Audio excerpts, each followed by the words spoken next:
Yo les gars, aujourd'hui c'est le jour 8. C'est le jour 8 aujourd'hui. Putain, j'ai là les cheveux là, faut que j'aille faire mes contours. J'ai la flemme. Bref, aujourd'hui les gars, qu'est-ce qu'on va faire? Il y a beaucoup de choses que j'ai envie de vous présenter, que j'ai envie de vous montrer un petit peu. Déjà pour vous parler un peu de la situation des marchés. Donc on est le 15, on est le lundi, les marchés viennent de rouvrir. Et aujourd'hui c'est férié. Ok, donc il n'y a pas eu beaucoup de mouvements. C'est férié parce que c'est le jour de la naissance de Martin Luther King. Si je dis pas de conneries, je crois que c'est ça. Sur le calendrier de Wall Street, c'était marqué quoi? C'était marqué Martin Luther King Day, donc je suppose que c'est ça.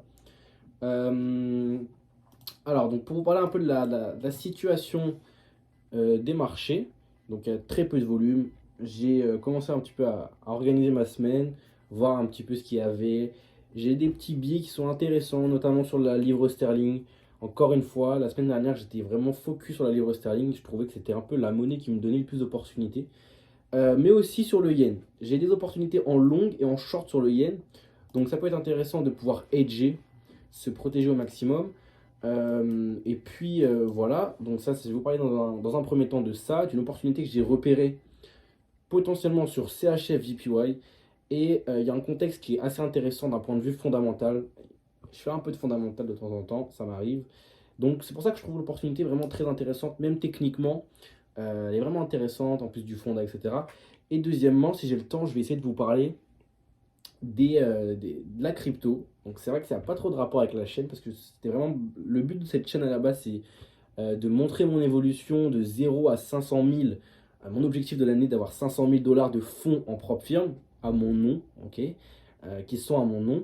Vraiment, c'est ça l'objectif. Donc du coup, normalement, on est focalisé sur le Forex ou sur les indices, parce que c'est vrai que ça m'arrive de trader les indices.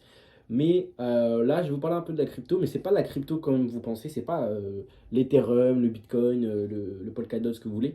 C'est les bébés crypto en fait. C'est les cryptos qui sont encore dans le garage. Vous voyez un peu les cryptos qui sont qui sont en train de créer. En fait, c'est les cryptos dans la confection, si vous voulez. C'est pas encore des cryptos à proprement parler, c'est plutôt des meme coins. Et je vais vous montrer un peu des stratégies que moi j'utilise pour essayer de chasser les meme coins. Et vous allez voir que c'est intéressant parce qu'il y a même des patterns sur les graphiques des meme coins qui sont vraiment plutôt intéressants, qu'on peut trader. Malheureusement, on ne peut pas. Enfin, il y a plusieurs meme coins qui sont déjà disponibles sur des DEX type Binance, etc. Mais il y a des patterns qui sont intéressants sur les graphiques. Vous allez voir que c'est.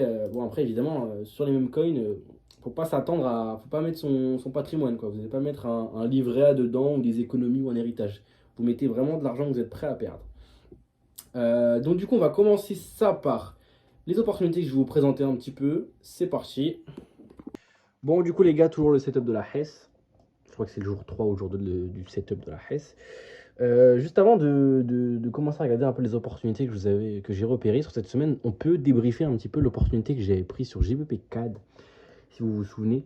Et on voit cette opportunité-là, bon, malheureusement, ce trade-là, ce add-in, je peux le supprimer parce qu'il a stop loss à cause du spread. Mais on voit que l'opportunité, elle part quand même pas mal dans le bon sens. Attendez, je sais pas si vous voyez des espèces de trucs là, bizarres. Là. J'espère que ça va pas trop vous impacter parce que, enfin, je sais pas si ça va se voir à la caméra, mais c'est un peu chiant. Euh, enfin bref, donc du coup l'opportunité on voit qu'elle est en train d'évoluer, vraiment j'essaie de trade la tendance au maximum. J'ai déplacé là mon stop loss, je l'ai mis sous ce plus bas juste là, de manière à au moins ne pas perdre ce stop loss et sécuriser très légèrement un tout petit peu de gain. Donc voilà, on va laisser un peu cette opportunité pour évoluer pour cette semaine. Maintenant, je voulais revenir sur CHF Yen, donc le franc suisse face au yen japonais. Et je vous ai un peu expliqué pourquoi je trouvais que l'opportunité était intéressante, notamment fondamentalement parlant. Pourquoi? Parce que déjà, vous n'êtes pas sans savoir que le franc suisse, c'est une valeur refuge. C'est-à-dire que quand il y a des crises, quand il y a des conflits, etc., le franc suisse ne perd pas de sa stabilité, au contraire, il en gagne. Donc en fait, une valeur refuge, il prend de la valeur dans le temps. C'est ça que ça signifie à peu près. Et du coup, bah, ça signifie que là, dans une situation comme on est en train de vivre actuellement, avec les conflits, il y a beaucoup de conflits.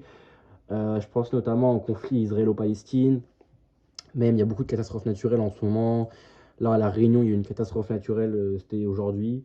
Donc, quand il y a des situations comme ça qui ne sont pas les meilleures, il y a des crises, etc., c'est vrai que le franc suisse a tendance à prendre de la valeur. Et on le voit qu'il a quand même pris pas mal de valeur depuis, sur cette paire, en tout cas depuis début décembre. Pour parler un peu du yen japonais, pourquoi cette opportunité elle est intéressante fondamentalement parlant et même techniquement parlant, vous allez le voir.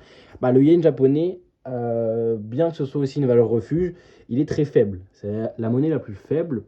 Ça, je crois que je l'avais expliqué, mais c'est parce que déjà, ils ont une politique monétaire très stricte au Japon, avec des taux d'intérêt négatifs.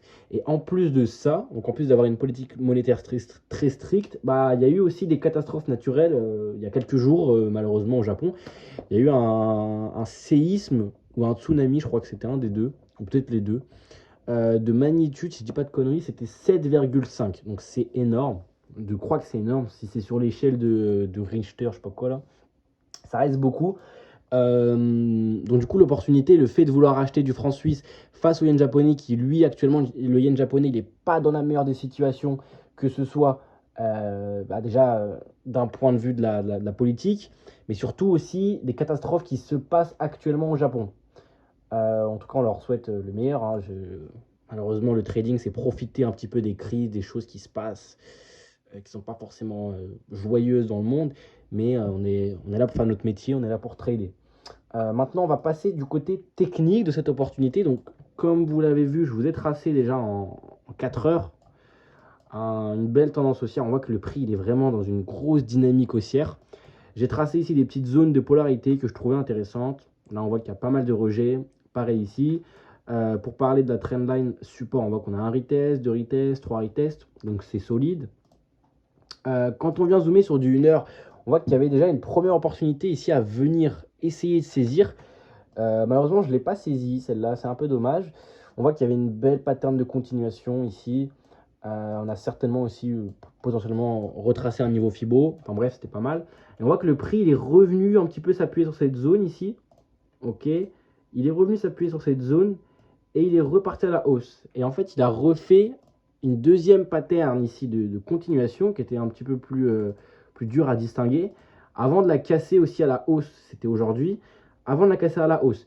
Et je n'ai pas réussi à saisir cette deuxième opportunité qui, pour un peu expliquer les confirmations, déjà on avait une pattern ici de continuation, un falling wedge.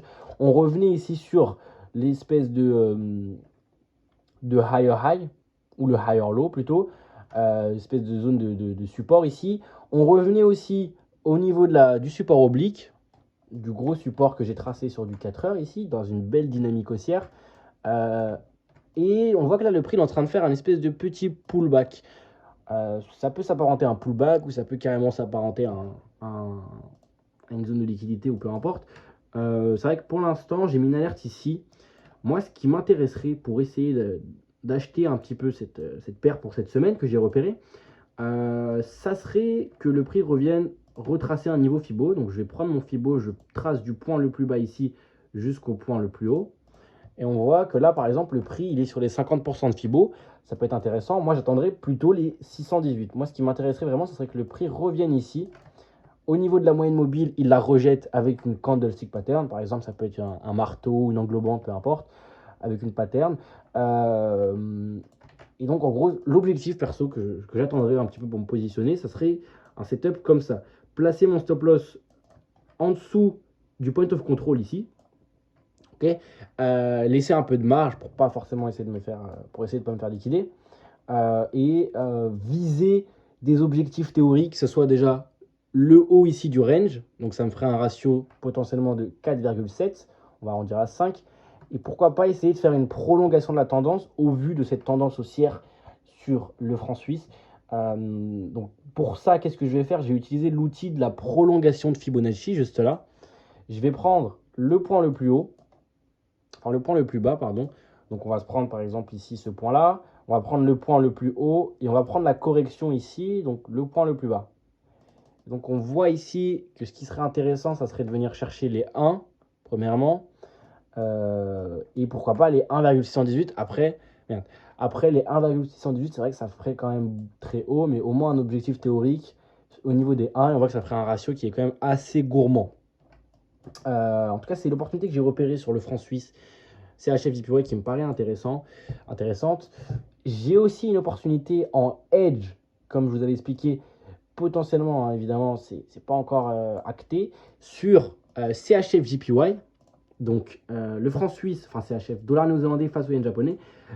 Là, c'est vrai que ça serait un contre-tendance qui m'intéresserait pas forcément. C'est vrai que je l'avoue que même si le setup il fait un peu le scénario que j'avais indiqué, je sais pas si je prendrais cette opportunité. Je la prendrais peut-être avec un ratio un peu moins risqué, donc diminuer le gain.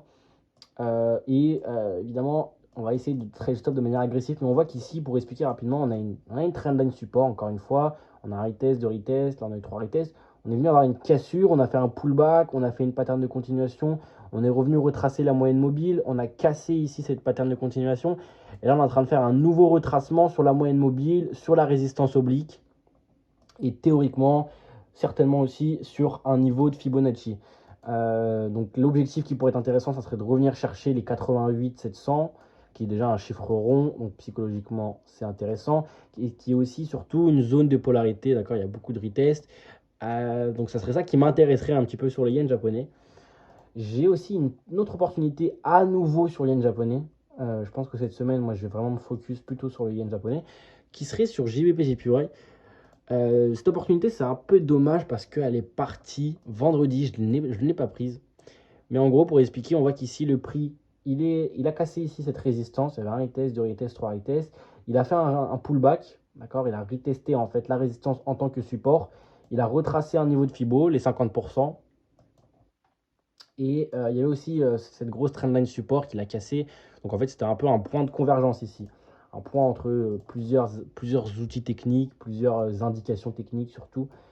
Donc là, je vais mettre une alerte. Moi, ce qui m'intéresserait, ça serait qu'il fasse en fait une espèce de figure de continuation, comme ça, une pattern qui consolide, qui casse ici la résistance et après qui vienne chercher des plus hauts. Notamment, j'ai mis un objectif sur les 191. Donc, c'est un objectif qui est assez haut. Donc, voilà un petit peu pour le Forex. Maintenant, comme je vous ai dit, on va passer un petit peu à la crypto-monnaie. Alors, pour un peu vous expliquer la crypto, pour pas rentrer trop dans les détails, je vais faire certainement d'autres épisodes par rapport à la crypto, etc. Alors, ici, on est sur une crypto que je trouve assez intéressante. Il n'y a pas réellement de fondamentaux là-dessus, hein. C'est des meme coins, en fait. C'est surtout de la spéculation. Mais on voit qu'il y a des patterns qui sont intéressantes et qui sont, que j'arrive à retrouver, en fait, dans la crypto ici, dans le Forex aussi. Mais donc, moi, du coup, ce que j'utilise, ça s'appelle Bird's Eyes.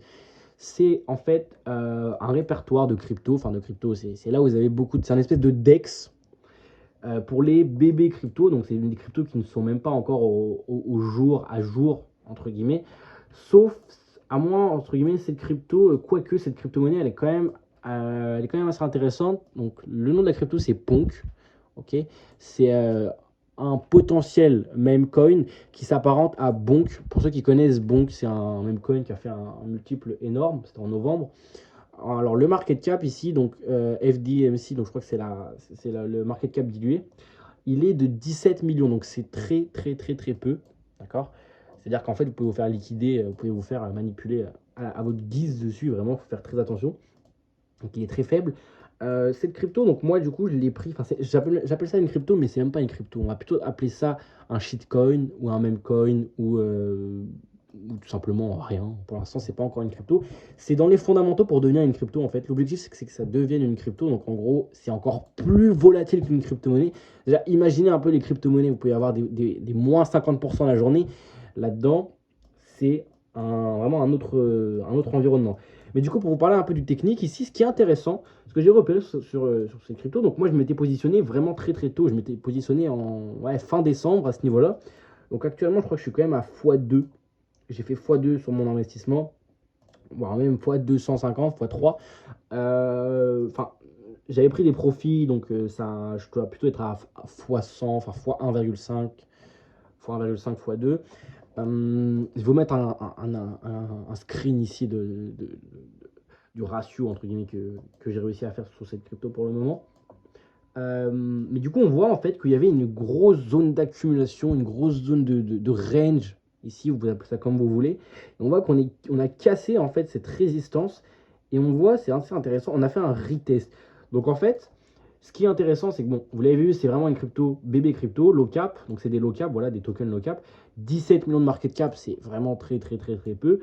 Donc il y a beaucoup de... En fait, on peut se faire liquider à notre guise. Il y a beaucoup de manipulations. Il suffit qu'il y ait une baleine qui arrive et qui achète ou qui vende pour qu'il y a vraiment un crash ou tout simplement un pump, peu importe. Mais du coup, bah, c'est intéressant parce qu'on voit en fait qu'il y a quand même de la pattern. En fait, il y a quand même des figures ici qui se dessinent. Notamment ici le retest en fait de cette résistance que moi j'ai trouvé très intéressant. Donc sur cette crypto-monnaie Ponk. Ok. Après, comme je vous l'ai expliqué ici, je m'égare un petit peu de la chaîne, de ce que la chaîne a à offrir de base, pardon. Parce que c'est vrai que je trouve ça quand même, c'est des investissements qui sont très volatiles, très risqués. Mais quand il y a quand il y a d'analyse technique qui rentre en jeu, moi c'est ça qui m'intéresse. Après, évidemment, je suis là pour spéculer, hein. J'aime bien faire ça tous les mois. J'injecte une certaine somme. Je fais ça avec très très peu, hein. Je dois faire avec, sur cette crypto-monnaie, j'ai dû mettre 50 euros. Donc là, je suis à x2, je dois être à 100 euros de retour sur investissement.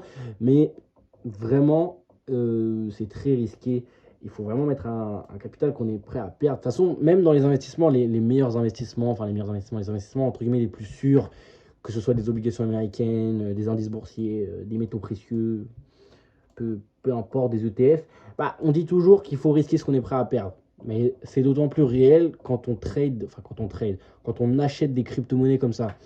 Après, ce qui est intéressant avec cette crypto, c'est qu'elle est listée, elle a commencé à être listée sur des exchanges, sur des sites comme CoinGecko qui sont quand même très connus, qui répertorient en fait toutes les crypto-monnaies. C'est un peu l'équivalent de CoinMarketCap si vous connaissez. Donc c'est vrai que c'est assez intéressant d'avoir une évolution un petit peu de cette crypto parce que ça permet de faire en sorte qu'elle soit vue à beaucoup plus de personnes et donc d'avoir un potentiel bien meilleur que si jamais elle est juste répertoriée sur ce site Bird's Eye que j'utilise, qui répertorie principalement les tokens de toutes les blockchains, mais surtout de la blockchain Solana. Okay, on a beaucoup plus de cryptos qui apparaissent de la blockchain Solana. Et voilà.